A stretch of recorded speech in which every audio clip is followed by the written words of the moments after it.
A paz, Senhor, galera, tudo bem com vocês? Meu nome é Maria Eduarda e a gente tá aqui em mais um vídeo. Galera, hoje é dia 3 de março e a gente vai começar números hoje. Lembrando que mês passado já começamos Levítico e Marcos. Agora a gente vai começar terminar Levítico e já começar números. Então vamos lá, galera. Então a gente vai terminar Levítico 27 ao 14, aí a gente vai começar números 1 ao 54. Ao versículo 54. Depois a gente vai para Marcos 11, 1 ao 26. Depois a gente vai para Salmos 46, 1 ao 11. E depois, por último, Provérbios 10, 23. Vamos lá. Março 3. Levítico 27, 14 a Números 1, versículo 54. Se alguém dedicar uma casa ao Senhor, o sacerdote a avaliará. Sua avaliação, seja alta ou baixa, será definitiva. Se a pessoa que dedicou a casa quiser comprá-la de volta, pagará o valor estipulado pelo sacerdote, mais um quinto do valor. Desse modo, a casa voltará a ser sua. Se alguém dedicar ao Senhor uma parte de sua propriedade familiar, o valor será determinado de acordo com a quantidade de semanas por um campo.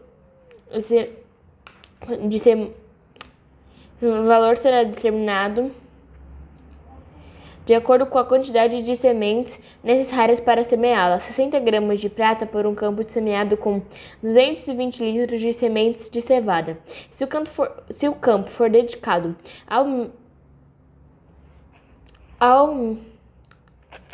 ao Senhor no ano do jubileu, será aplicado o valor total, mas se o campo for dedicado depois do ano do jubileu, o sacerdote calculará o valor da terra de modo que proporcional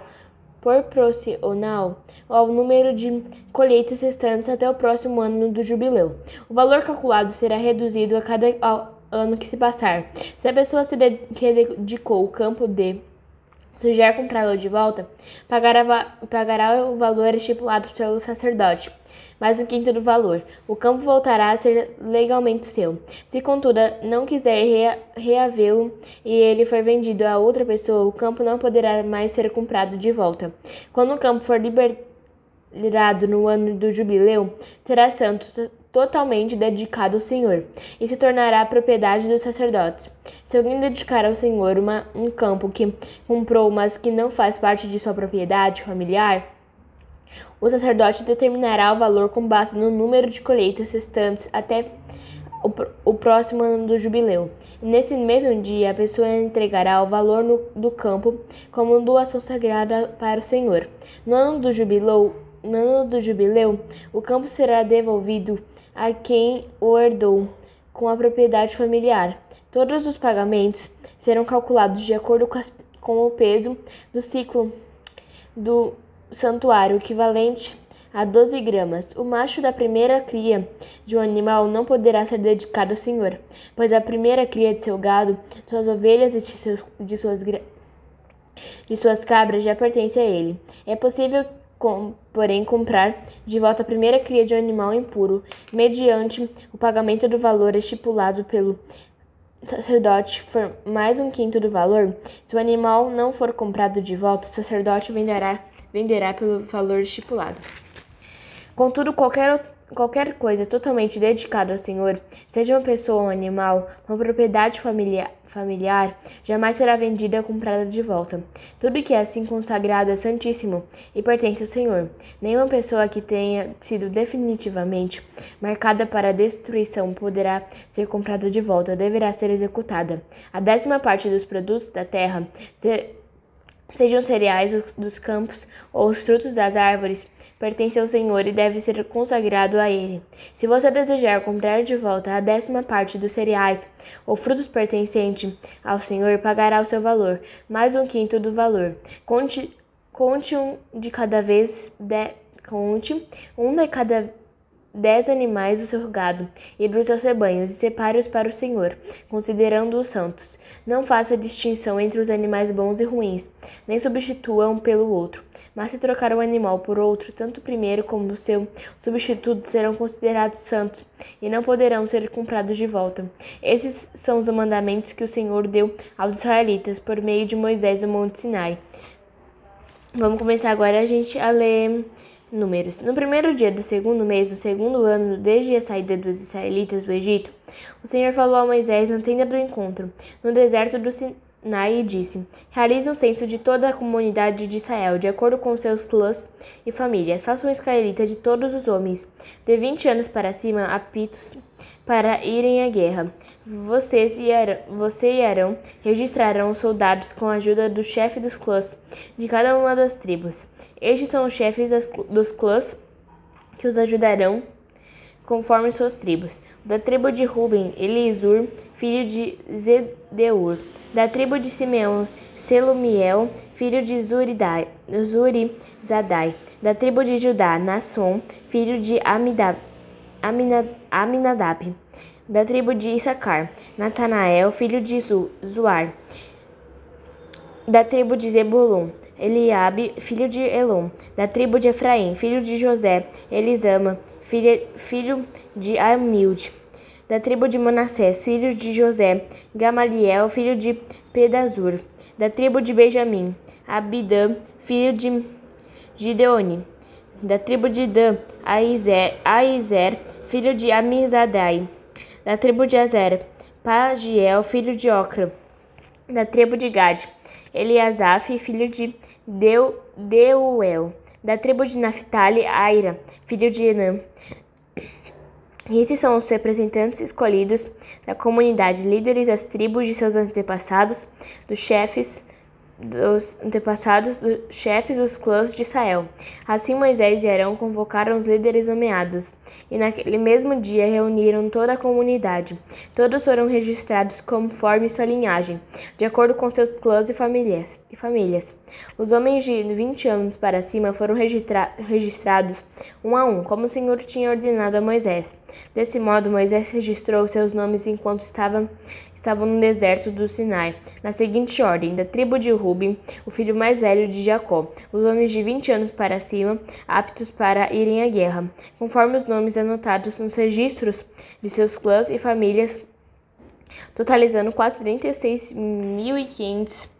Esse é o número da tribo de Ruben. Da tribo de Simeão, os homens de 20 anos para cima, aptos para irem à guerra, conforme os nomes anotados nos registros de seus clãs e famílias, totalizaram 59.300. Esse é o número da tribo de Simeão.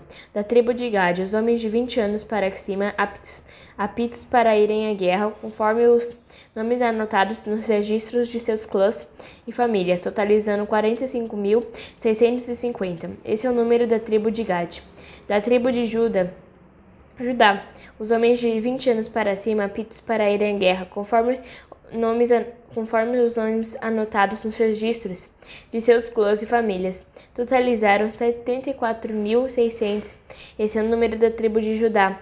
Da tribo de Issacar, os homens de 20 anos para cima, aptos para irem à guerra, conforme os nomes anotados nos registros de seus clãs e famílias, totalizaram 54.400. Esse é o número da tribo de Issacar. Da tribo de Zebulon, os homens de 20 anos para cima, aptos para irem à guerra, conforme os nomes anotados nos registros de seus clãs e famílias, totalizaram 57.400. Esse é o número da tribo de Zebulon. Da tribo de Efraim, filho de José, os homens de 20 anos para cima, aptos para irem à guerra, conforme os nomes anotados nos registros de seus clãs e famílias, totalizaram 40.500.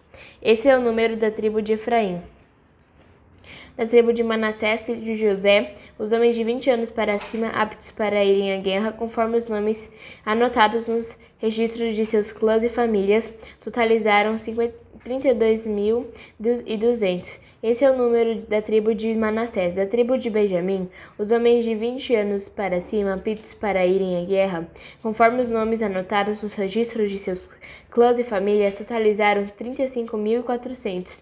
Esse é o número da tribo de Benjamim. Da tribo de Dan, os homens de 20 anos para cima, aptos para ir à guerra, conforme os nomes anotados nos registros de seus clãs e famílias, totalizaram 62.700. Esse é o número da tribo de Dan. Da tribo de Azer, os homens de 20 anos para cima, aptos para irem à guerra, conforme os nomes anotados nos registros de seus clãs e famílias, totalizaram 41.500. Esse é o número da tribo de Azer. Da tribo de Naphtali, os homens de 20 anos para cima, aptos para irem à guerra, conforme os nomes anotados nos registros de seus clãs e famílias, totalizaram 53.400. Esse é o número da tribo de Naphtali. Moisés, Arão e os 12 líderes de Israel registraram esses homens, todos incluídos na lista de acordo com suas famílias. Todos os homens de Israel de 20 anos para cima, aptos para irem à guerra, foram registrados de acordo com suas famílias, um total 603.550 homens. Esse total, porém, não incluía os clãs dos levitas, pois o Senhor tinha dito a Moisés: não inclua a tribo de Levi no censo, e não conte seus membros com o restante dos israelitas.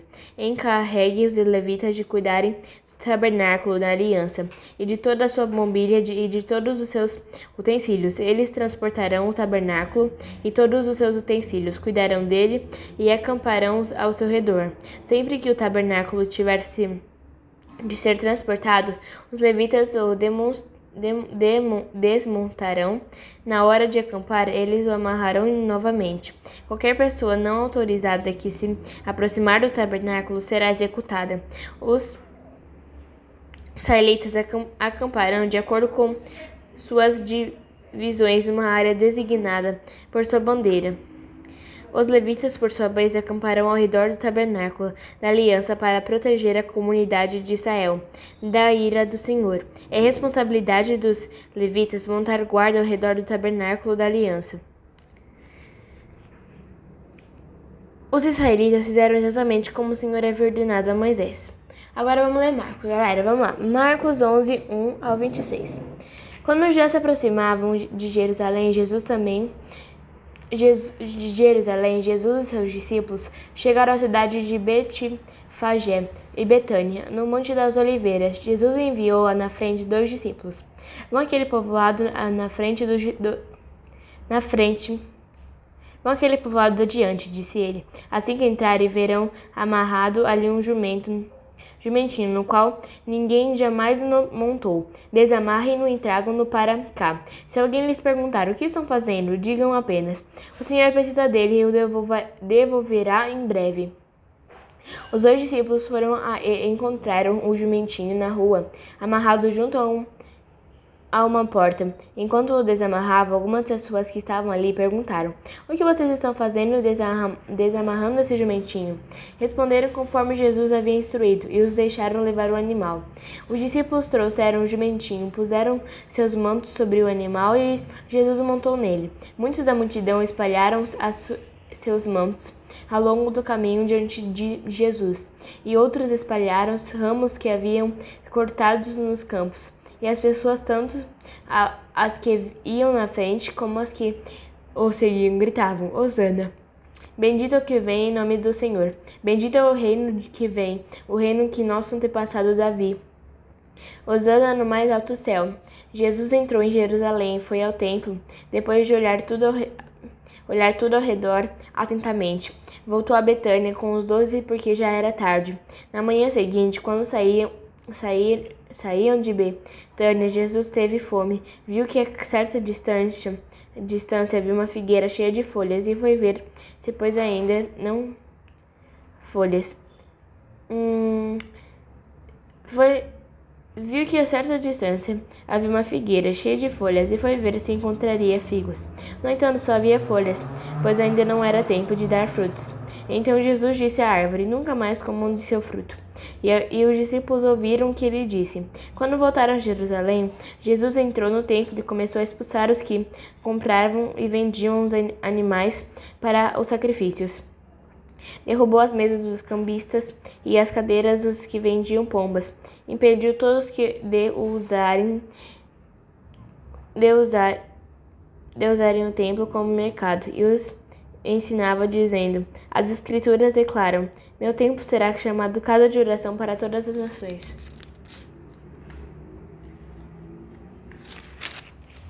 Mas vocês o transformaram num esconderijo de ladrões. Quando os principais sacerdotes e mestres da lei souberam o que Jesus tinha feito, começaram a tramar o modo de matá-lo. Contudo, tinham medo dele, pois o povo estava muito admirado com seu ensino. Ao entardecer, Jesus e seus discípulos saíram da cidade. Na manhã seguinte, quando os discípulos passaram pela figueira que Jesus tinha amaldiçoado, notaram que ela estava seca desde a raiz.